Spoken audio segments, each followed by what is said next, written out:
hey, kids will be kids, and we have to teach them to perform the way that we expect them to perform, as an athlete and also as, as a human being.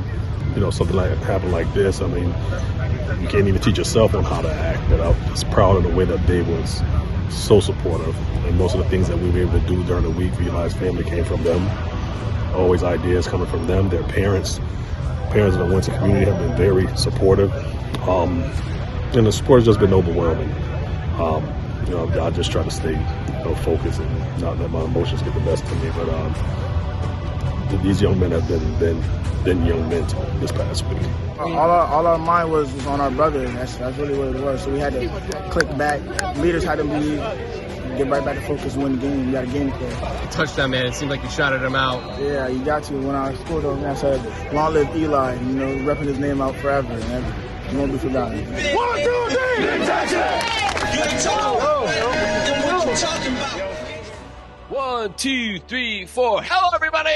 Welcome once again to the Meat Grinder, your weekly dose of high school football in Connecticut. And I'm your host, Sean Patrick Bowley. With me, as always, is the great Peter Paguaga. Peter, how are you? Great. I like that. No, doing well. The dry, I should say the dry Pete Paguaga. Maybe? Yeah, we got lucky this weekend, but mid-season's gone. We're on the backstretch. Here we go. I mean, this is it. This is crunch time. We got big matchups finishing the season. Then we got Thanksgiving. Then we're into the playoffs, man. I mean, this is it. Just please, no more rain. No more rain. Stop with the rain. Yeah, we were okay this weekend, but Friday night was a disaster area. My camera is on its last legs. They fogged up. Highlights were bad, but I survived. Another crazy night of rain. I'm just sick of it. Sick of the rain. Just sick of it. Yeah, I got lucky. So I went down. I saw McMahon Ward earlier. They moved the game because of the weather. And then I went to Trumbull, Greenwich, and Greenwich put up 35 points in the first half, 42. Yeah. I'm walking to my car. The skies opened up. I mean, I got a little wet, but my game was over already. So I got very lucky. So I'd like to thank Greenwich for that. At the top of the show, you saw a little bit from the scene at rainy Windsor High School where Newington was in town, but it was all about Elijah-Jay Rivera, Mariano Rivera. In remembrance, the young man, the 15-year-old junior who died toward the end of practice on October 10th. This was Windsor's first game since it happened. It was supposed to be a big night with a lot of the community who supported the players and all the coaches and the whole high school was supposed to come out. It was still a pretty good crowd, Pete. For the rain that had come down, just to show you how much the Windsor community was behind the team. His whole family, especially he was from Texas and just moved up to Windsor, and half of his family all had to make the long trip up to come to Jack O'Brien Stadium. But the rain was pouring down, and out came Windsor solemnly marching with the framed jersey, and they met it in just an emotional little ceremony, moment of silence at midfield. Very emotional. Rob Fleeting, Windsor coach out there. There were hugs all around, and you could just see this tears streaming down his face, even with all the rain that was going on. Lots of tears and rain, as it were, for a nice little ceremony there. And then they came out for the coin toss. His father, Jay Rivera, was there, and so was Chastity Hernandez, his mother. I spoke with her, very nice woman, and she says they're it's just a tough situation. You don't know what to say to someone who's lost a child. They say some days are good, some days are bad. And then afterward, I didn't have a chance to talk to John Aquavita, the new Newington coach, formerly at Wilton Cross, but he had his players walk up and choose a Windsor player on the sidelines and give them a hug and show them their support before the game. And then when the game got started, Maxim Copeland scored 4 touchdowns, and they got out of there quick. It was running time in the second half. Newington's still a team that's rebuilding a little bit after they had a few good years. But Copeland, every time he scored a touchdown, basically shouted out Rivera. He said, called him his dog. Afterwards, Windsor coach Rob Fleeting was able to talk for the first time about what his players meant to him and getting through this week and just how they conducted themselves as young men and what they meant to him and what football meant to everybody. It's kind of not just something that they all need to kind of get through this, but also, how it builds character and builds them into men in dealing with situations like that. Here's Fleet.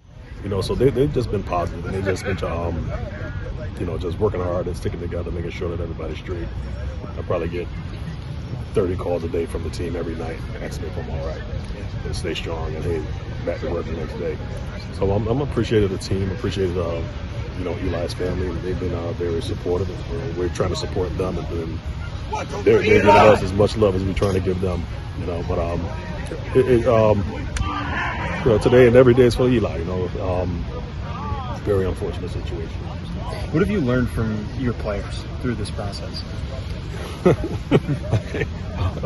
Our kids, I guess all players drive their coaches crazy, you know what I mean? And sometimes I try to, stay focused and say, hey, kids will be kids, and we have to teach them to perform the way that we expect them to perform, as an athlete and also as, that as a human being.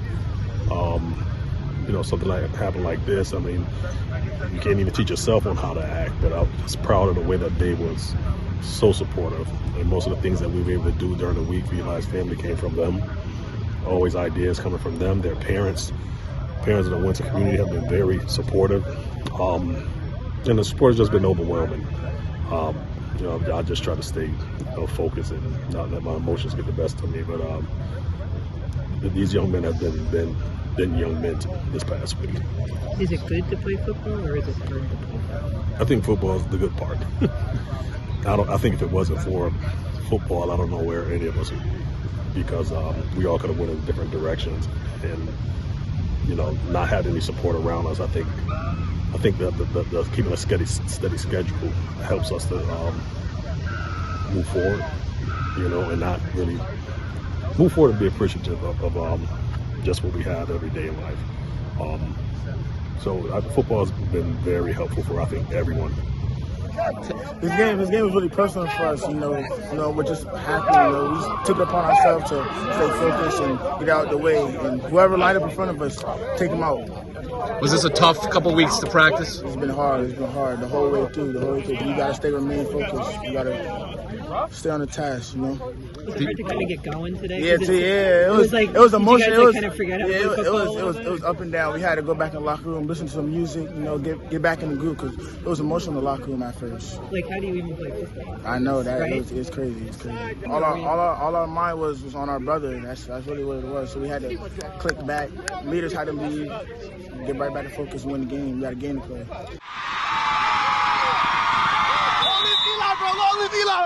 Down on the field, every time you scored a touchdown, man, it seemed like you shouted him out. You got to.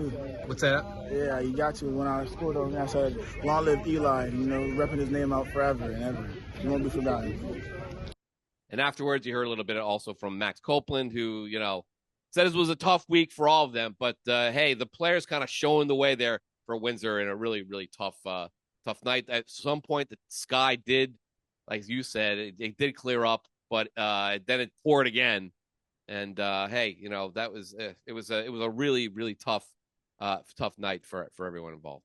Couldn't even imagine, everything that happened at Windsor that night. And, Rob, a lot of people have come out and said like these really nice things about Rob and the way he's been able to, keep the program together and stuff like that. And I just can't imagine how emotional it was last Friday.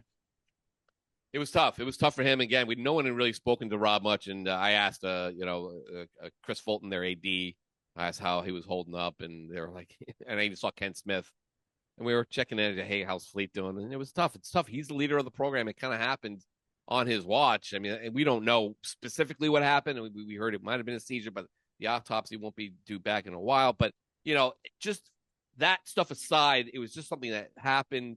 And you got to deal with it. And it sounds like Windsor did a really nice job there. So kudos to all the kids, and our hearts go out to his entire massive family. They're beautiful people. His mom was very nice, and his dad was very nice too. So my hearts go out to them. But that was on Friday night. But the big game, Pete, for this week, the big Thursday night showdown, the one we've been waiting for all because of the rain, got moved up a day. Thank goodness, because I wouldn't have been able to go. I was going to go cover Windsor, no matter what. Thank goodness West Haven stepped in there. They had their beautiful new field. Finally, Ken Strong Stadium with a new turf. They unveiled it for the first time. They said, we're not doing this in a rain Friday night. We want the gate. We want North Haven coming in here, undefeated on the field, and showcase this event. Number 2 West Haven playing no number North Haven. They hadn't been ranked since the preseason. Had to forfeit to Darien because of the whatever happened with the student conduct and the investigation, forfeited the game. North Haven comes out and beats number 2 West Haven 21-13. Aside from taking a knee at the end of the first half, North Haven had just 4 possessions in this game and scored on 3 of them, and then ran out the clock on West Haven on a long drive to end the game, basically. West Haven won the opening kickoff and deferred, which might have been the biggest decision of the game because North Haven goes right out, 15 plays, 68 yards in 9:09 and scores on a Chris Patel TD. West Haven comes back, they punt. North Haven gets the ball to 10. They go on another 15-play drive. 90 yards marching down the field and scoring a Cam Thompson TD run, 14-0. And that was, we were both in this game, Pete, and that was where we were like, oh my goodness, West Haven's in big trouble here. West Haven just could not get into any type of flow. On their second possession, quarterback Nick Harlan gets hit in the backfield. He fumbles, and it's scooped up by North Haven's Brendan Ryan, who takes it all the way back into West Haven territory. And even though Camp Kent punched the ball loose and it was recovered by Bradley John Lewis, West Haven had still lost 30 or so yards and any momentum it had. Thankfully, to start the second half, Armani Reed takes the second half kickoff all the way back for a touchdown to get something going for the Westies. They recovered the onside kick and even got to the North Haven 29, but they just couldn't score. Then North Haven responds, 15 plays, a drive that lasts another 8 minutes of the third quarter and into the fourth. Adam Pandolfi scores to make it a 2-score game again, 21-7. West Haven's offense, finally an offensive touchdown when Cam Kemp goes in on a 1-yard run to get the Westies within 21-13. But there was 8 minutes left, and North Haven, that's no big deal. They put the game away with a 13-play drive, a couple big fourth-down conversions, including one where West Haven jumped off sides to basically end the game. And North Haven, 21-13 wins, going nuts at midfield, ruining West Haven's new Ken Strong Stadium opener. North Haven, which started the preseason at number 4, but then dropped out. Everybody dropped them after the forfeit to Darien, and the investigation into student conduct has now come all the way back and now sits at number 6 in the latest Game Time CT rankings, just in time for the second half. West Haven a little upset. Well, I would say a little upset. They were very upset by some of the no calls. They thought, North Haven's going to only pass once and run about 60-something plays or whatever, how many plays there were, and not get called for holding. They were upset with that. They were upset with a lot of things. But afterward, Richie Boucher, not having any of that, just said, hey, listen, we could not stop them. And that is for sure. Just a really tough game for West Haven. But Pete, is North Haven back? Yeah, they're back. I mean, I don't know where they went. Obviously, they dropped out of the poll for reasons that, voters felt like they shouldn't be voted after their forfeit loss. But look at who they've played and who they beat. Sheehan, Fitch, Notre Dame, Fairfield Prep. Right? None of those are glaring like, oh my God, we need to keep an eye on North Haven, right? I mean, those are games that they should have won. This was the big eye opener. This was really, I think, their coming out party this season. Just an absolute clinic put on by North Haven's offense. I had someone ask me earlier today, like, can North Haven win double M? I'm like, North Haven could beat anybody if they play the way that they did on Thursday with that offense. I mean, it's going to sound really dumb, but it's easy to win the game when you don't give the other team the ball. I mean, they played keep away for most of that game, and like they can beat anyone doing that. Now, the problem is playing that consistently every single game. But I think they faced a fourth down on their first drive. They got it. They faced a fourth down on the final drive and got it. Obviously, penalties aside, it was masterful. I mean, it was a clinic. I said to Sagnella after the game, I said, it looked like you were putting on a show. Like it was just an absolute clinic. And then obviously having Pandolfi back was huge. I spoke to Adam after the game for a little bit, just kind of about his return and the team being 5-1 at this point of the season. The key was the offensive line and lead blockers. Coach Sag said before the game that this game was going to come down to whoever tackled and blocked the best. And tonight, West Haven they have some really good players. They got some dogs over there.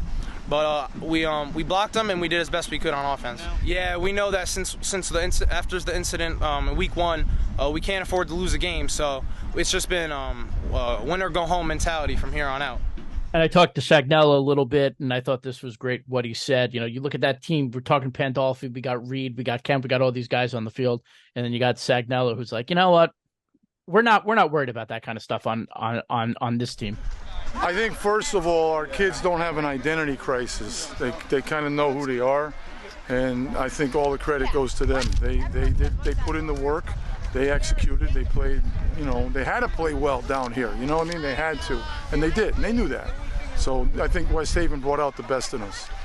And then you got Cam Thompson, who has really stepped up when Pandolfi was out. He was the one who really took his game to the next level. Now North Haven has both of them on top of other guys. Yeah. But here's a little bit from Cam talking about the team being 5-1 at this point in the season. I really think, from that forfeit, I know that if we lose one more, we have a chance to not be in the playoffs. And I think that's driving all of these kids, every single person on this team, even if they're not on varsity, to try their hardest in practice to make our varsity better so that we can win games like these. I feel like that forfeit doesn't define us as a team. We didn't show anything. We didn't show anything. We didn't have a game to show the people who we are. A forfeit doesn't really mean anything for us. For us, it just means another bye week, so we can get better and focus on the next game. No, good for North Haven. I mean, this game was hard to pick. You look at the pick'ems, not to talk about the other show. We went 12 for 13. I think we were all pretty convinced that West Haven was the better team. They were the number 2 team in the poll, so I understand why everyone picked West Haven. But no, North Haven's for real. Look, they're 5-1. I'm not a believer of they're 5-0 on the field. That loss counts. It counts towards their points. It counts towards playoff seeding. We can't ignore it just because people want to. They're 5-1, and they're a really good 5-1 team. But they got Shelton coming up, Cheshire, and Hamden. I mean, that's not an easy schedule for North Haven, and I believe Amity as well. So they're going to have a hard stretch. Despite what their schedule looks like towards the end of the season, if they play like they did on Thursday, they really can play with anyone in the state. So we'll see, though. I mean, it's not easy. Pete, you mentioned how everyone picked against North Haven, and except for the 8-ball. And I would like to send you right now a picture of the 8-ball that arrived at North Haven. There it is, the magic 8-ball. North Haven. Sagnella says, "Thank you so much. It has been received in kind," and they get to put that, they can bronze that. You can do whatever they want. When you win, when the 8-ball is the only one who picks against you and you win, the 8-ball becomes a permanent. We send an 8-ball to your house, to your team, and you guys can, use it as a trophy or something like that. But the 8-ball is now a part of the North Haven locker room. So congratulations. That was a big win by them. Like I said, they were a team that started the season ranked. They were 4. And then you had all that issues. Everyone's kind of wondering what's going on. And we still don't really know, other than what the North Haven superintendent said. They did an investigation over a weekend. They said it was some student conduct, and they said they figured it out. They took care of it, and North Haven back to the field that next week against Sheehan. But they needed to play back into our good graces. Like you said, they didn't play anybody. Now they had West Haven. What do we get from North Haven? Well, we got a typical North Haven performance. In fact, it was a perfect North Haven performance. I mean, not only did they only have the ball for 4, they only had 4 possessions. You know what that meant? That meant West Haven only had 4 possessions, really. I mean, they only scored 1 touchdown. I don't know what they were doing going for it going for a 2-point conversion, but nevertheless, maybe they didn't want to even play for overtime. I don't know, but West Haven's defense could not get a stop. And that is the thing about the North Haven single wing. It just, if you can't stop it, it bleeds you dry, or it bleeds you white. It's just methodical. West Haven knows it's coming. All the teams in the SEC know this thing is coming. And if you cannot get a stop, if you cannot, break some blocks and stop them, you were in for a long, long afternoon. The West Haven's offense sitting on the sidelines, getting colder. It wasn't a cold night, but on the shoreline, it was chilly. So you're sitting there, you're not moving around. You gotta wait for a long time. And West Haven's offense, just when it got on the field, it looked out of sync. Kemp didn't do a whole heck of a lot. Conlon was kind of running around for his life. They just weren't in sync all afternoon, and then or all night, and then they would punt the ball back. And North Haven, once again, 3 drives, Pete, 15 plays or more, and then the last one, the one they used to put the game away, 13 plays. 13 plays. It's just they call it the old school boring offense, but man, when that thing hums, it hums. So good job by them. And well, like you said, we got a big schedule for North Haven coming up, and now it's time to see where they fit in the Class MM rankings or where they fit in this whole playoff picture. But right now, I'd be scared to face them.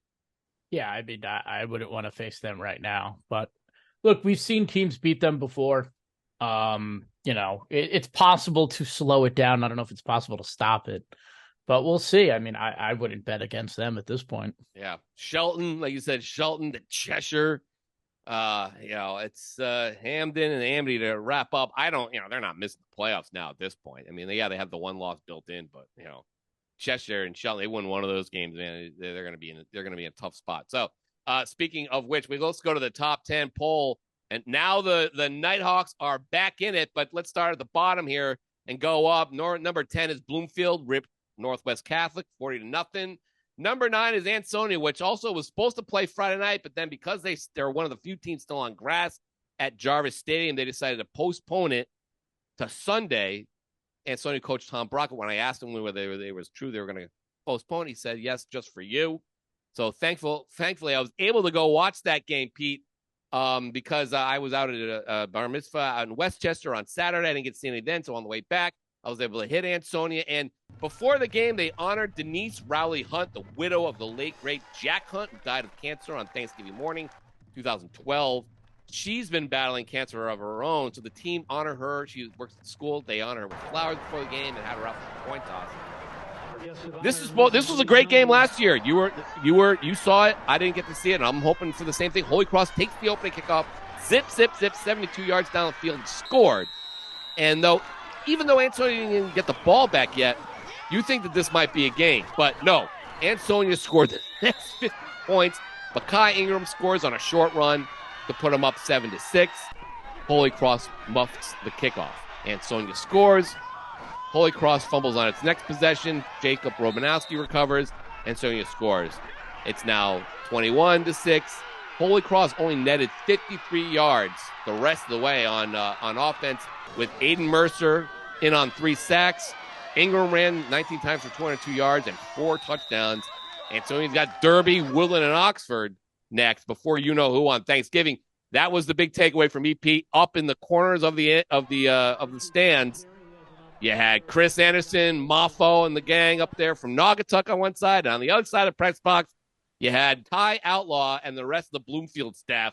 Ansonia, they say, only has really a 2-game season, and they're the 2 big opponents already trying to get a gander at what the Chargers have got. So they look great. They get Derby this week. And number 8, Pete, was Staples. Again, as been with everybody's case with Stamford this year, in a dogfight. They need to sweat it out. And how about this kid, what's that, Elijah Harris, picking off a pair of passes, and check this one out in the end zone where he nabs in this pickoff from Caleb Smith, one-handed behind the back. My goodness. Stanford led early, but Staples, as they have done for a good part of this season, they turned to the legs of Caleb Smith to ground this out. He had 200 yards rushing and 2 touchdowns. And the Wreckers win their 5th straight. But, Pete, what about this interception?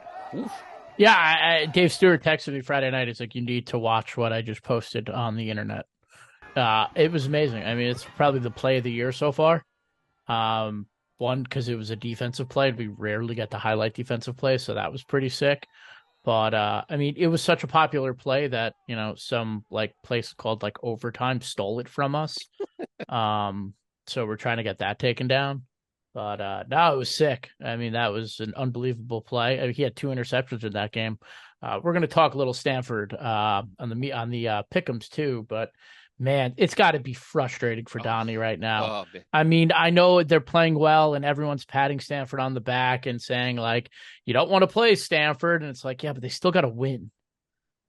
Yeah, and they I need can that signature imagine win. I can imagine it's getting a little frustrating. It's a lot frustrating.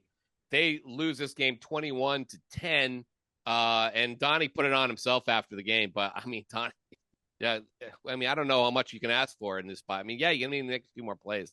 Your kids are just there. So listen, good job. They're in double L, which in past years you might be like, well, thanks Stanford, we'll see you later. Good luck with West Hill at the end of the season. But they are right in the thick of things. They just start winning. They need to start winning, and you nailed it at the beginning of the season, man. Their schedule is not easy. Now they get Trumbull next, which Trumbull's going to be itching for a win. They're fighting for a playoff spot with Trumbull. They play Ridgefield, another team that, look, Ridgefield's struggle all year long. They got wiped out basically by St. Joseph. But they're going to be looking for their first big win. And then they also have Danbury's, which has been scrappy all year long, and then West Hill. So, look, they're going to need to win a few more of those games if they want to get into the playoffs, and then you can kind of see where you are. I mean, we already played Greenwich. We're not scared of them. We already played Staples, not scared of them. We'll like to see what they're able to do. So but that's Staples. Listen, Staples 5 straight wins since they lost to West Haven, and then they probably look at that West Haven result. You know what? They can be beaten. I think, as Caleb Smith said last week, maybe they got a little cocky to going into the season. Now they're sufficiently humbled. We'll see with Staples. Number 7, West Haven drops all the way to number 7, followed by number 6, North Haven. Number 5 is New Canaan, which another dogfight, Pete, at home, beating Wilton 20-13 in overtime. You were there. I was not. Wilton with another, good effort, but not enough to get over the top. But New Haven, you could probably say they kind of survived here.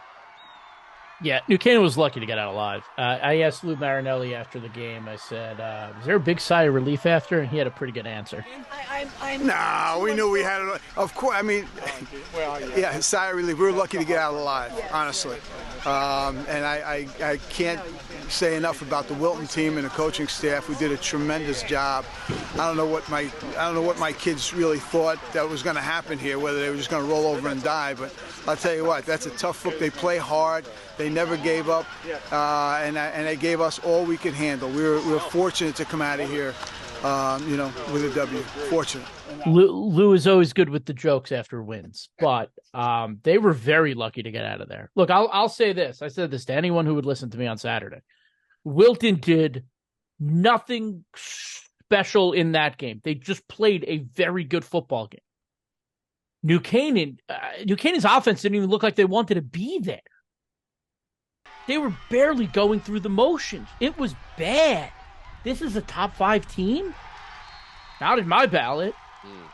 I mean, it was poor by that offense, but let me tell you, that defense. Yeah. Oh, boy.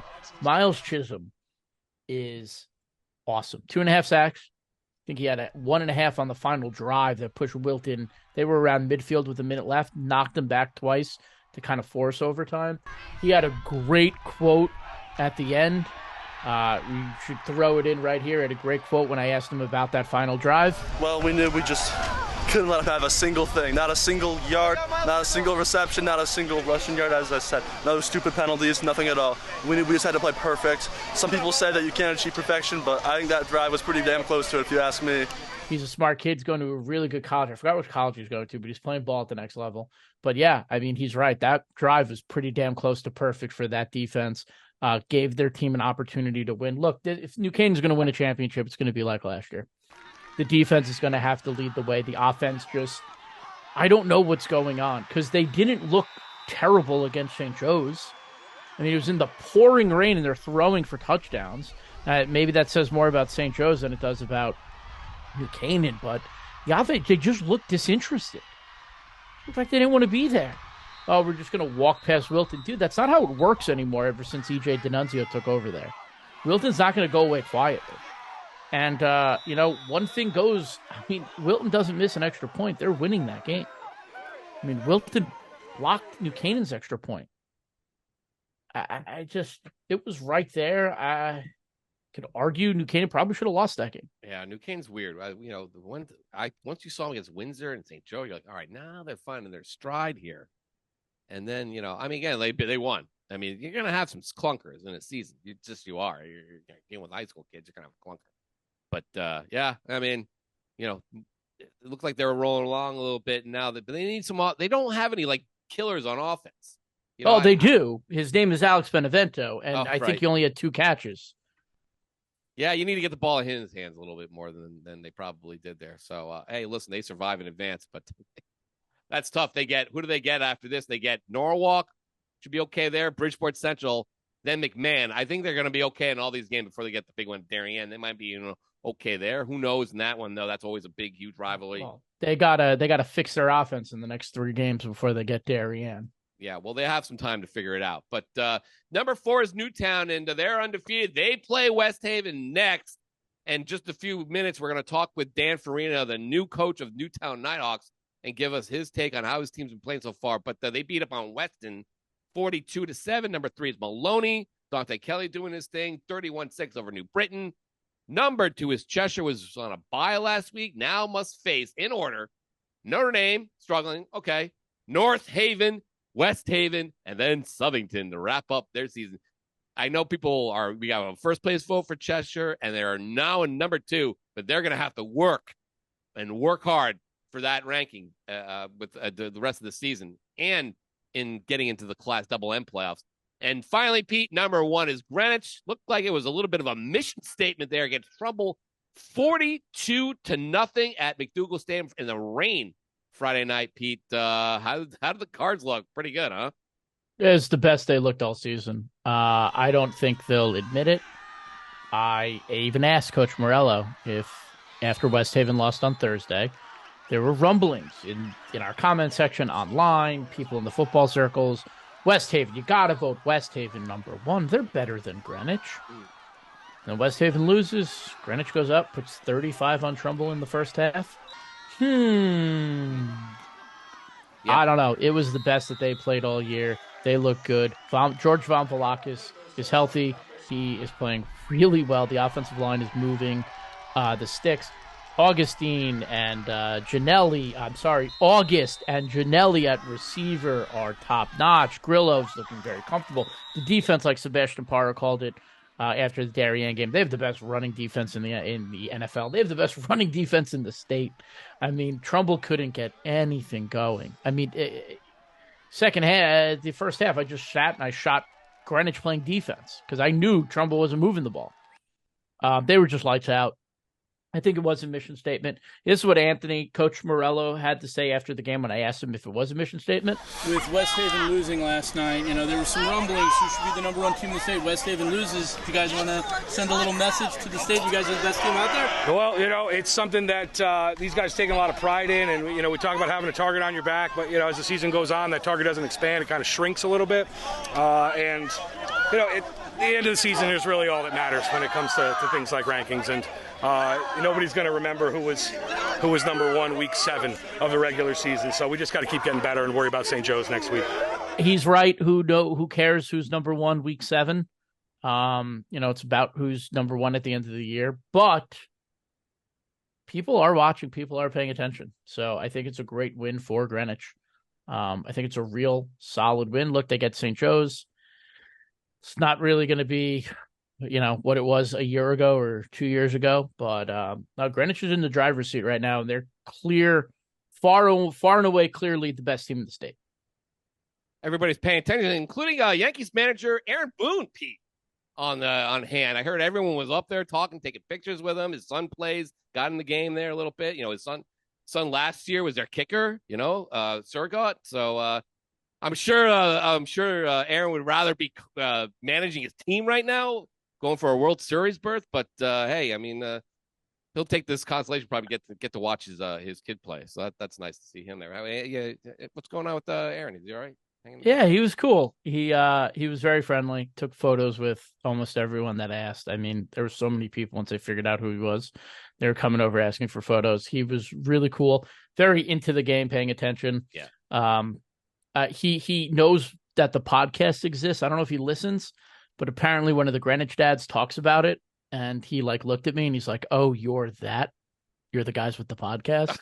And I was like, "Oh, I don't know. Aaron Boone might be annoyed by us." But no, it was really cool. And he really enjoys being there. He was telling me stories from the state championship last year at UConn. So he's very into it. So it was very cool. Yeah, Anthony Morello says that he's just a normal dad when it comes to with the team. He's doing cooks the breakfast, right? Does that stuff. Yeah. Hey, listen, Greenwich is a big time spot for a lot of people with who are very successful. They all live in Greenwich, and obviously, so there've been a lot of guys over the years. Lots of obviously T. Barber, his kids played there, and the list goes on. So nice to see Aaron get a little sense of normalcy. I guess it's hard to be a Yankees manager and walk around and go public place. Good for him to go check out those games. So I will say, hold on, just quickly. There was the one guy who was doing the chains at Trumbull was wearing a Yankee sweatshirt on purpose.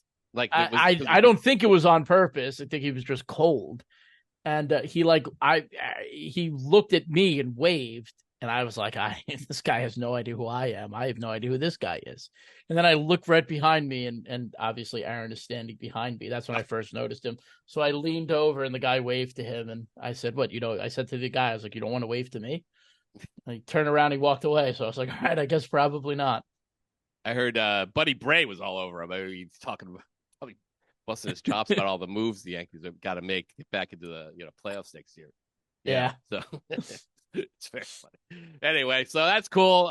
Good to see Greenwich back in playing really well, and let's now we can kind of we looked at the playoffs, Pete, last week a little bit. Let's take a look at where we are now. We're not going to go too crazy. We're not going to bore you with our takes on the playoffs. Yes, apparently some people were very mad at us. We were too negative, according to some responses on Twitter.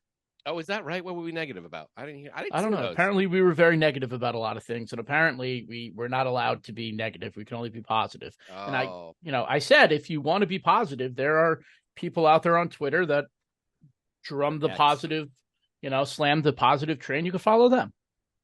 Oh, yeah. Listen, you're getting, we're going to tell you our opinion here. If you don't want our opinion here, you don't want to hear, you're in the wrong place, man. You're in the wrong place you're in the right place for anarchy. You're in the wrong place for, everybody's great. Everybody's great. Everybody's, what's the thing that they always say? They got, everyone's got a Lego movie? No. Everything is awesome. Oh, yeah. Well, yeah. All right. Everything that'll is work. Cool when you follow a team. No. Everything is awesome. The everybody deserves a playoff experience. The CIAC thing. Meanwhile, I call it romper room when you have teams that are like, you already got smoked by these teams. You don't deserve to go to playoffs. That's what the regular season is for. The regular season is for to decide, to figure out who the best teams are, not give everybody a mulligan. Otherwise, the regular season is just a bunch of games we play, and then we play the real elimination round. It's just, but again, we've gone on ad nauseum. Let's actually look at this thing now.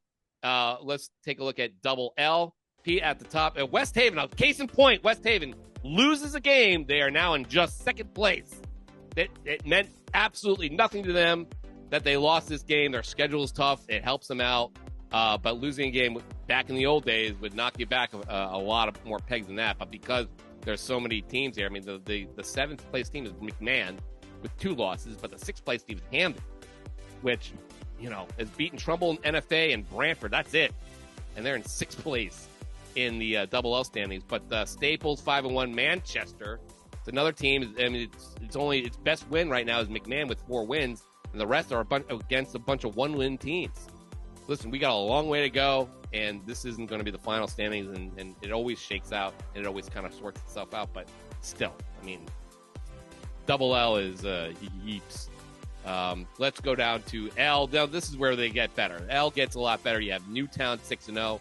Naugatuck 6-0, New Canaan 5-1, Darien 5-1, South Windsor kind of an outlier there. Their biggest win right now is Bristol Eastern, which was a really good one actually, 4-2. And then Hall, Maloney, and Enfield in the L division, kind of sitting on the outside of Shelton, which has got plenty of big games left. North Haven, Hamden, Xavier, and Wilton to pick up many Mundo points, as they say, to get in there. New Milford's outside looking in 4-2. They got Barlow this week, Weston and Massac. So double M is, in my opinion, the toughest of the bunch. Mick gives it a run for its money, but double M is ridiculous. Number 1 is Cheshire. Number 2 now North Haven 5-1. Massac 5-1. They got a tough schedule still remaining. ND Fairfield 6-0 on Massac's schedule. Brookfield playing well. This is not a bad Massac schedule at all. New Milford sitting there 4-2, and then finally Newtown. Massac's not out of the woods yet by any stretch. Number 4 is Windsor. Number 5 is Platt. Shout out to Jason Bruin for his 100th career win. They're in the thick of things. Guilford back on the men, 5-1. Fitch 5-1 with a big win over Killing. We'll get that in a second. When Wilton still out, not on the outside yet, 4-2, but they got a road, Pete. They got Darien, as we mentioned, and then they got McMahon, which is playing well. Ludlow's pretty good, and Shelton 4-2. That's the rest of their schedule. So Wilton, the rest of Wilton's schedule is Darien, McMahon, Ludlow, and Shelton, all of which have winning records for Wilton the rest of the way. So they got some work to do. And sitting on the outside, looking in right now, Xavier, Pomprock, Benell. Pretty tough division here. Going on to Class M, Rockville lost, but they only fall back a spot. Northwest United, SMSA, which beat Rockville. They climb up to number 3. Berlin at number 4, the big win over Enfield. Hand sitting in there 5-1. We get to see them again. They get Brantford this week.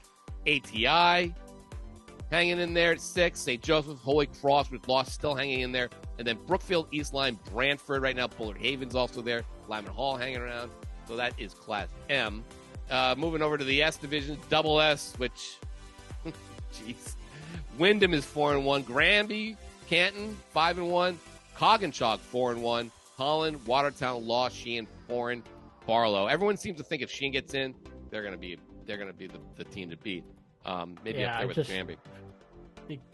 That Brantford loss is going to come back and bite them. Yeah, that was a big one. Because they got Amity, and they're probably going to beat Amity. But Amity's an L school, right? They're probably going to beat Law, who's currently ahead of them in the standings, but that's a toss-up. And then you got Hand. I mean, for Sheehan, you cannot lose games like they did last week. Yeah. That game might be the difference between them going to the playoffs and them being home. Yeah, and I still think they're the best team in this. Maybe Granby gives them a little run. Maybe Granby Canton's the second team, best team here. But right now, Sheehan's sitting at 7th spot, 3-3. Playing an SEC Tier 2 schedule with a bunch of, So, look, Ledger, Wilbur-Cross was really struggling. So that's not as impressive, but Foreign, but their losses are North Haven, Xavier, and Brantford now. And, Brantford's a tough loss, but they got a ways to go. They need to start winning. Amity, that's tough. I don't care, I don't care how like you said, they're an L school, Amity. So that's, they have their work cut out for them as well. Foreign at number 8, Barlow, which has lost 3 straight. Yikes. Needs to start winning games. But they're sitting there at number 9. And then finally in Class S, a good looking division. Ansonia, Bloomfield number 1, Ansonia 2, Oxford is 3, ND Fairfield, Stonington's continuing their dream season, and then Trumbull, Portland, North Brantford, Griswold, Wheeler, and Morgan, Co-op. Woodland dropped back a bit. Seymour moving back up. Stafford lost their game to Granby Campton, so they're in the middle of the pack there. So that is the playoff standings, Pete. No big, huge changes. We'll double back on that in a little bit. But let's kind of start to look ahead to next week and talk about playoffs, talk about their big game against West Haven this week. Let's bring in first-year Newtown coach, Dan Farina. Joining us on the show is, of course, the first-year head coach of the Newtown Nighthawks. They are undefeated. How about that? Going into their big game against West Haven, which, as we discussed, coming off his first loss. Big challenge ahead. Joining us is Dan Farina. Dan, welcome to the podcast. How you doing? Pretty well, huh? Hey. Yeah, I'm pretty good, man. Thanks for having me. I appreciate it. So what, tell me about how you guys have been playing so far. You had an opening game with St. Joseph. You got postponed, had to come back, right? Or you had right? Didn't you have to come back?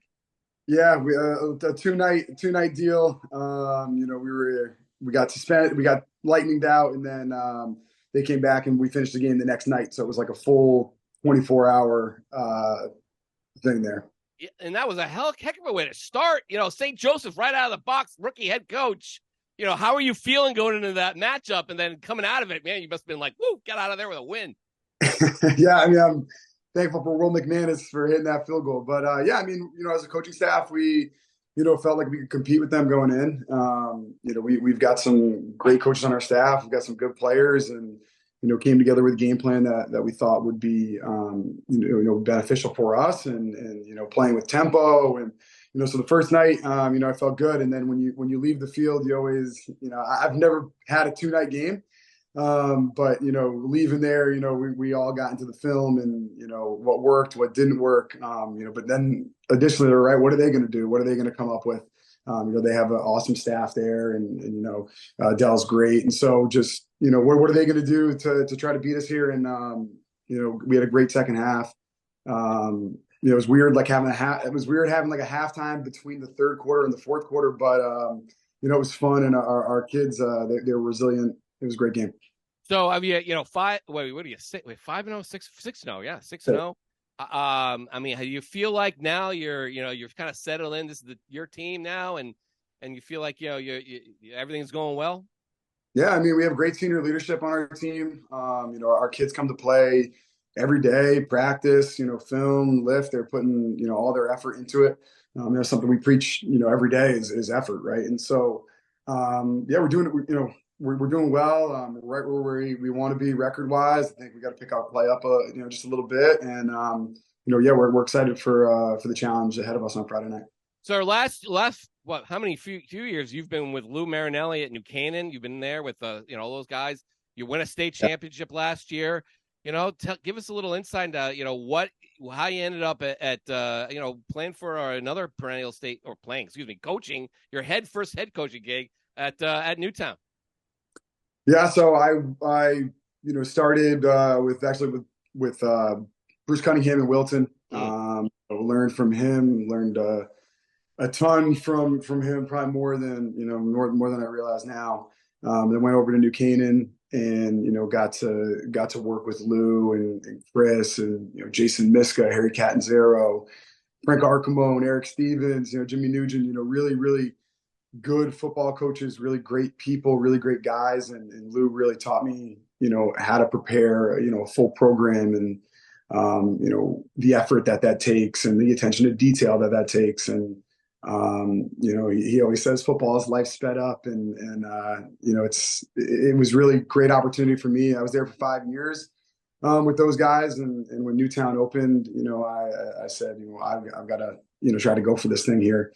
If I want to be a head coach, Newtown's a great town. It's a great community. It's a good football place. And yes, I'm happy I applied and happy I got the job. Yeah. I mean, how much did you have to kind of, start from scratch there? I mean, was there a lot? Obviously they already have a good community built in. They have a lot of good youth program. I mean, you can't say enough about how Newtown has run itself, especially over the last few, coaches who've been there, Bobby, obviously, and Steve Jordan and all that stuff. But coming in as a new guy, what did you have to kind of do to make this your own type of program? I mean, because that's the most important thing, right? Getting in there and making your mark. This is your program. How many things did you have to change, and how many things did you kind of let kind of stay their course? Yeah, I mean, you try to put your mark on it, a little bit. We changed a little bit of the lifting, when I first got there. We were going to change schemes and, change the offense and change the defense. So that's what we really did. But the first thing was, getting on the same page with the kids and creating the relationship with them. And, they've been incredible. Our seniors, I can't say enough about them.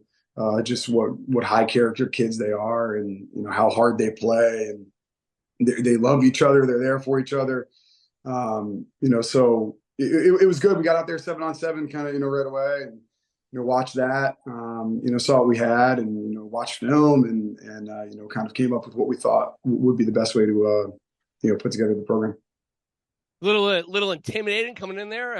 Obviously Newtown's just a great, they won a state championship a few years ago. Or is it just like, no big deal? Yeah, I mean, Bobby did a great job here. Bobby is an incredible coach. I had the opportunity to connect with him. I hired and chatted with him for a little while. But yeah, I mean, it was kind of step in and let's go. It wasn't. I mean, I've been with Lou at New Canaan, and you're coaching a bunch of big games there, and so yeah, it was just kind of step right in, get my guys in here, and let's go. Tell me a little bit about Newtown this year. Like, who do you guys rely on? I mean, obviously there are a few guys we can name off the top of our heads, but who are some of the big guys, and maybe throw some even surprises in there that you guys kids who have really stepped up to make this team undefeated so far. Yeah, I mean, it starts with JJ Haddock. He's our middle linebacker, running back, a kid who always wants to be on the field. He's really the one kid in the system that we run that he plays both ways. It's hard to get him off the field, and he's a great football player, hard-nosed kid, has a great motor, is a leader. So he's been great for us. Our quarterback, Jaden Cordova, we have two great receivers on the outside, and Hardigan and Taylor, and so they have a great connection in there. I think Jaden's, got these things like last 6 catches are for touchdowns on the year. So, it's good. It's good. They love throwing to each other, so that's nice. Aiden Paulos is a junior of ours who's been, a running back. He's got a bunch of carries. We kind of use him, in situations, and he's a good football player. He's a junior. Our offensive line is solid and getting better every week, I think. John Leary's our O-line coach. He does a great job teaching those kids technique and scheme and how to use their hands. And so they're coming along. Defensively, we have Aiden Gonzalez, who's one of our rovers. He's awesome. He's all over the field. Obviously we've got Jack Chappa, Dylan Macy. Haddock plays linebacker as well. We have Brian Reyes at corner. We've got two senior safeties really, and Ryan Zanuski and Brady Macy, and they're doing an awesome job. And our linebackers, Evan Nicholas and Jackson Chacon. So we're really senior heavy. More juniors on the offensive side than the defensive side, but those are the guys we're relying on. And I think they've done a good job so far. So we're looking to keep the momentum going. Yeah, Coach. Obviously, you named a lot of guys: Haddock, Cordova, Taylor, and you mentioned Jack Chappa. I mean, how nice is it? You take over and it's like, hey, I got a first team all-state defensive lineman with double-digit sacks right here. He's not going anywhere. I mean, how is having him, kind of when you took over and you're, trying to get things going, you have a guy like him right there already who can play at a high level. Yeah, he's a great player. It was really nice when you watch the film and when I was interviewing for the job, you're watching the film, you're looking at the roster, and you're looking who's coming back, and you're like, oh, all right, here we go. So he's a good kid too. He's a football guy. He's playing a little inside for us too, like in a 4-eye and kind of coming down hard, and so he's really elevated his game, in my opinion. Now he can do a lot of things. He can rush the passer outside. He can stop the run inside, so he's starting to really develop into a full, a full player. And it's awesome to watch. He gets after it, and he's a fun kid to coach. So, Coach, tell me about this week. You had St. Joe. You had a nice rally against Trumbull, shut them out in the second half. The SWC, you've been kind of paving your way through it. Now you get a team like West Haven, out of conference, SEC. It's not the first time these teams have met. By the way, I mean, there were a few years, I think during the state championship team, they played them. But now it's like they're coming off a loss. Now the incentive for West Haven may be a little amped up there, and you guys are still fighting for playoff spots. Tell me what the stakes are, the high stakes of this game, and, what your guys are going to have to try and limit when you play them. Yeah, I mean, I think bottom line is both coaching staffs, both teams want to win. We've been right up there with them in the rankings, and we're excited for the opportunity to play. I think the stadium's going to be rocking, Friday night. We got to be able to tackle. They have some explosive kids. Almost every kid that touches a football can score. So their quarterback's great. He's got a really, really good arm. He's a great runner. as well. Obviously, they have the back. They have the receivers outside. Number one brings back that kick against North Haven, and yeah, they're coming off a loss, and they're going to be hungry. So are we. That was a great football game. After watching the film and watching that, being able to watch that thing on NFHS. But yeah, North Haven's also an incredible football team. They're a machine. That offense is hard to stop. I was at New Canaan one year when we played them, and it's 4th and 2, they're going for it, they're getting it. It's 4th and 4, they're going for it, they're getting it. So it's hard to sit over there and play that kind of offense. Yeah. So when are you guys installing the single wing? That's exactly what I was about to ask. Yeah, my OC Ryan Pearson. Maybe he'll have a little single wing for me today when we get in the office. Who knows? Well, that was their MO to beat West Haven. Just keep the ball away from them. They played keep away, and and they made the most of their opportunities. You might have a little bit of a different game plan. Not that you're going to give it away, but what do you guys do well that you want to try and do? Against West Haven, what is your bread and butter that you're going to obviously play a little defense? That's going to be more important, but like offensively, how do you attack them? Yeah, I think we just have to execute really. That's what it comes down to for us. It's more, being consistent. And, I think we can do both things. We can run the ball, we can throw the ball. We've got really, great weapons on the outside, and we have 2 pretty good backs, inside. So, we're going to look to do both things as bland as that kind of sounds, but I think it's more about execution for us and, putting together drives and not, getting a hold on 2nd and 8, right. And kind of keeping those chains moving, keeping on schedule and just moving the ball forward. They're not the only tough game you got left. You got a bunch left. Tell me about the second half of this season, and obviously you're focusing on yourselves, and the rest will take care of itself. But there's some other big games there you guys got coming up. Yeah, the Class L is loaded. And so we just got to win as many games as we can. Right, that's our goal. So West Haven coming up. We know it's going to be a tough one. We're excited for the challenge. I think we're going to find out a lot of what we're made of and who we are as a football team. We had that second half comeback against Trumbull, and I think we saw a lot there from us. Our staff saw a lot, and our kids there. We were playing. We have Pomperog, Bunnell, and Massac. No 3 there are a slouch. So all good football teams. Tony at Pomperog does an awesome job. Obviously Ty at Bunnell. They're doing well, and they're putting a fight. And then Massac, who's playing for something right now, and they've got weapons as well. They've got some explosive kids, and every time I think I see an article, it's one kid scored 4 touchdowns or 6 touchdowns, and it's just so you're looking at that like, oh, all right, but yeah, they do a good job over there, and but for us, it's about practicing hard and one game at a time. What was the biggest culture shock coming from Newtown from New Canaan, or was there anything interesting at all? What was the biggest thing that wow, I didn't know that about Newtown, or wow, this is interesting? Anything that really stuck out? Yeah, I think a bunch of things, were different here in New Canaan, but we were doing whatever, grip and rip it. And, Lou said to me, he was talking to some of our kids, and he goes, wow, these kids remind me, of New Canaan kids. And so that for me, was, they're smart, they're coachable. When you look at our team GPA, is pretty high. And, that typically indicates that, you're going to have a good football team who can, at least get you in the right spots and get you lined up. So we've relied on a lot of those guys.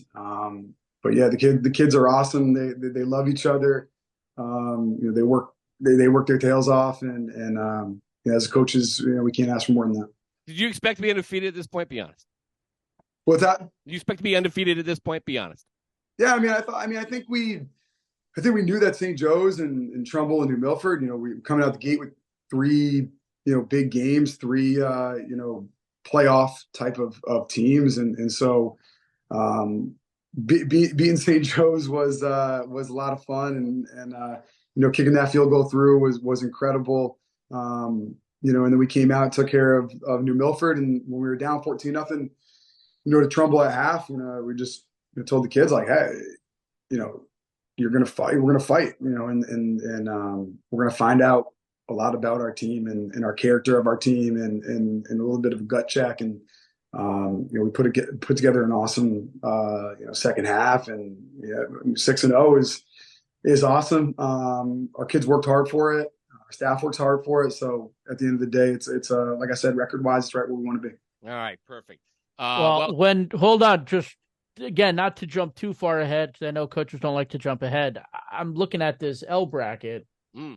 Here it is. You see Newtown, Canaan playoff game? Boy. I knew that was coming. Yeah, I mean, listen, I think if that's where it is, both teams had a good year, and so, I want the best for those guys, and listen, if we get to play them, it'll be fun. Pregame will be a little different than what I'm used to, I think, seeing those guys over there, but it would be fun.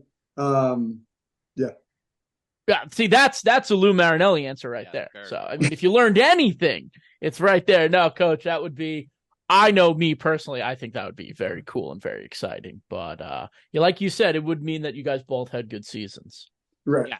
Well, but it'd be really interesting to see if, Danny maybe knock the title defense off, and go further. I know, last year everyone was killing New Canaan's off. What's this offense? Oh my God, the offense. This, but they, they're still having trouble there, scoring. You saw against Wilton there. So, not a huge deal, but to win a state championship there last year just shows you just how good that program is and what they were able to do there, despite some of their shortcomings you guys had. And so far, so good with you guys. You guys have just been tearing it up, and we'll see what we're really made of, right, against West Haven.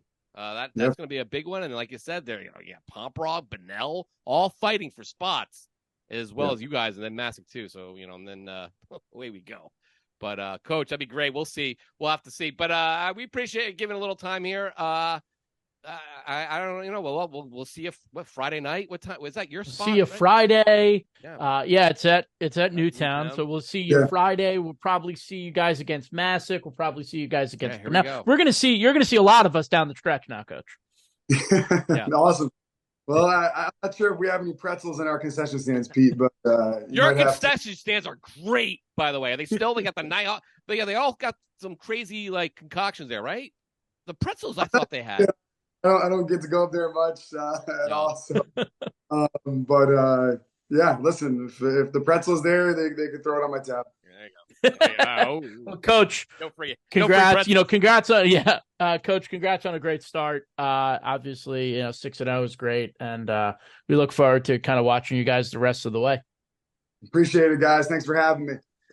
Thanks, Dan. Thanks a lot, Dan. Keith's been a little quiet there at Newtown. They're about to start a big stretch of games here, beginning with West Haven. We're going to see what they're all about. Now, West Haven's in a different playoff division. It wasn't like it was back a few years ago.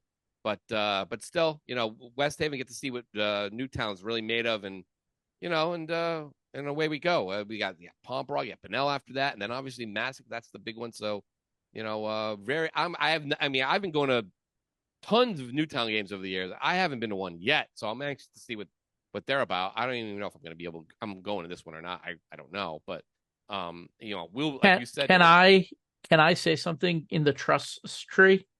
The trust circle about Newtown. I don't vote them in my top 10. Really? How about your top 15? Yeah, they are in my top 15. They are not in my top 10. I don't think they've beaten anybody. True. I don't think St. Joe, Trumbull, and they played. needed to come back to beat Trumbull. Trumbull just got wiped out. And St. Joe's is not very good. So this is huge for them, for me. But I don't have them in my top 10. I don't think I've had them in my top 10 for the last couple of weeks. Oh, look at you. Yeah. Something we can talk about it on the Pick'ems podcast. I'm sure. Don't telegraph your picks. But so listen, great job by him so far, though. I mean, I don't care. Oh, absolutely. It's a tough spot to come in there completely outside or come right into an established community and and then just start winning, and it's hard. And I give him a lot of credit, and he looks like he's done a great job, and looks like the kids are responding to him, and you know, we'll see when adversity strikes. We'll see where Newtown is. But right now, so far, so good. We appreciate Dan coming on. I do want to shout out, and I forgot to say something about it, but the curse, Pete, is broken. The game time CT curse, as Mike Ellis predicted, is broken. He did his best. They defeated Killingly this week. We appreciate it. Now we can have guests back on. And what better way to segue into our next segment, but our shout-outs. Pete, why don't we start off with you? We got our shout-outs from all the games that happened around the state that we didn't get to. We weren't able to go to last week. We'll start out with you, Pete. What do you got for your shout-outs? Shout-outs. I love this segment. All right, first up, I have Ellington's Aaron Later.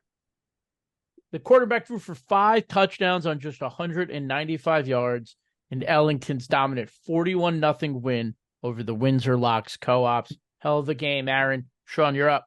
Pete, my first shout-out this week is SMSA's Zakir Kerr, who we spoke all about Rockville's praises we sung Rockville's praises last week, just like we were singing about Granby Canton's the week before, and North Branford and Cromwell, Portland, and Morgan Old Saybrook the week before that. Well, there's a new sheriff in the Pequot, and it is SMSA, thanks to Zakir Kerr, running for 3 touchdowns to erase an early deficit and knocking off Rockville 30-7 up there in the Pequot. What a race the Pequot is having this year about who the top team is. Right now, SMSA, the darling team of the Pequot. So for those of you scoring at home, SMSA beat Rockville, which beat Granby, which beat North Branford, but also Rockville beat Cromwell Portland, which beat SMSA 22-20, beginning of the season. But they've come a long way. They didn't have Hernandez. He graduated. The coach left. Still good there at SMSA. So awesome job by them. Pete. All right. I got Plainville's Joe Vasquez. He's been a constant bright spot for Plainville over the past couple of years, and he had a big day. 192 receiving yards on just 6 catches for 3 touchdowns in the Battle of Plain as Ville beat Field 48-0. Like I said in the guide, that game needed a little scallion schmear, just a little, maybe a strawberry schmear on that thing. Pete, my next shout out is Jermaine Shepard, Flat Tech, who's what a couple weeks this kid has had. 297 yards and 5 touchdowns, including a 96-yard touchdown run and a 54-14 win over VGW Techs. He has run over now for over 600 yards and 9 touchdowns in 2 games. Flat Tech is 3-3. Pete. Ooh, I'm going to go with a familiar name that we've talked about numerous times on this show. My next shout out, and that's North Branford's Tommy Hansen. We love this kid. We think he's one of the best backs in the state. And he went off for 6 touchdown runs on Friday night in North Branford's 48-36 win over Haddam Killingworth. I know Tony Sagnella was in person watching his son Nick, the DC of North Branford, because obviously North Haven played on Thursday. So maybe Coach Sagnella being there inspired the heavy run game for North Branford for Hansen's 6 TDs for the T-Birds. Pete, my next shout out is to CJ Riccitelli of Berlin. Threw 2 touchdown passes in the last 2.5 minutes. A 16-yard pass to Toby Lavender and a 49-yarder to Kyle Melville with 21 seconds left to complete a 27-20 comeback win over Enfield in the rain. It was Enfield's first loss, so keep an eye on the Eagles.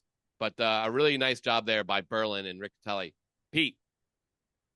All right, I'm going to Branford, staying there on that shoreline coast, and I'm going with Nate Florio.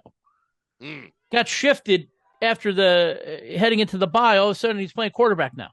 And in his first game as a quarterback, he led the Hornets to a 21-13 win over Sheen. He rushed for 100 yards and scored a late touchdown in the win. We talked about how important that game is going to be down the stretch, and Florio is a big reason why.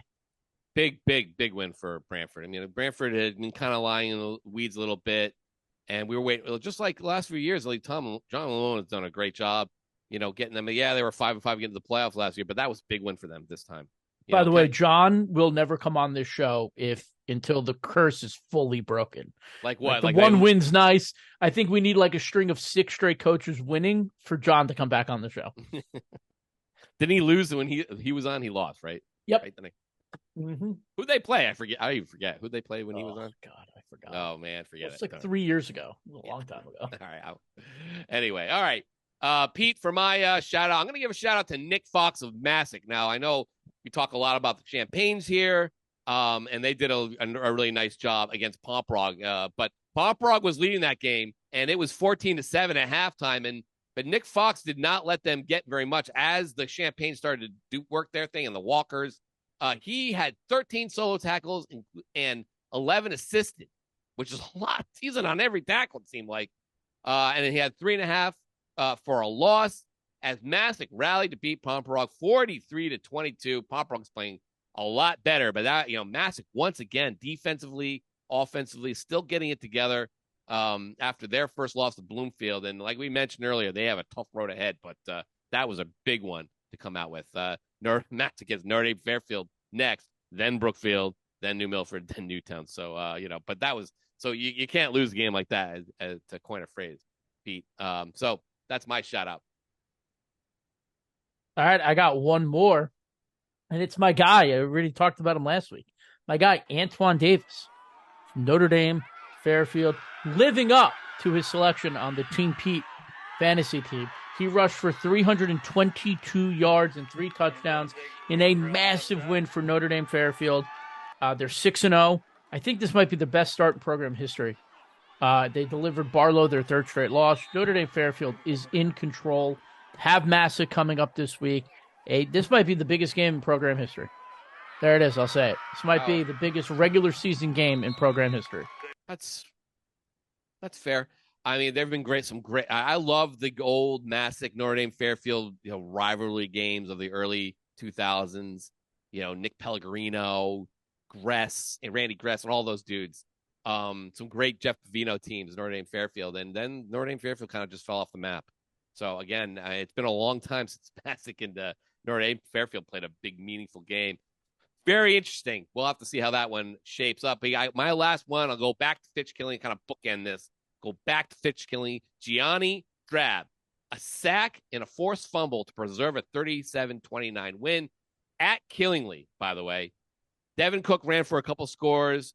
Fitch was up 2 touchdowns, but Killingly, Soren Reef, rallied tied at 21 before Ben Perry, put the Falcons back up with 2 scores with a touchdown pass to Adonis Fine, and he also ran for a touchdown run. But Gianni Drab with the big sack, fumble to preserve that game, and Fitch back kind of on the keeping a good season rolling here.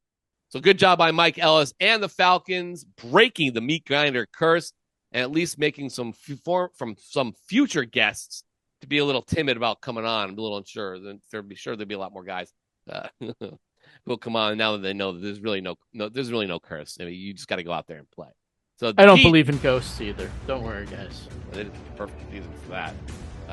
But yeah, good time to break a curse because Halloween is right around the corner. So that is it for the shout outs, Pete. And I think we can call that a podcast. Anything else happen that I should be aware of that I missed? Nope, I think that was it. I think we're getting to that point. Look, like I said, bid season's over. I'm turning my attention to Thanksgiving. So let's get to Halloween first. No, dude, I got to start working on the Thanksgiving capsules. Oh, well, that's a we, Pete. All right, so there another episode of the Meat Grinder in the books. We are on to Halloween. For Pete Paguaga, I'm Sean Patrick Bowley. This has been the Meat Grinder of Gig Time CT. I love you all very much.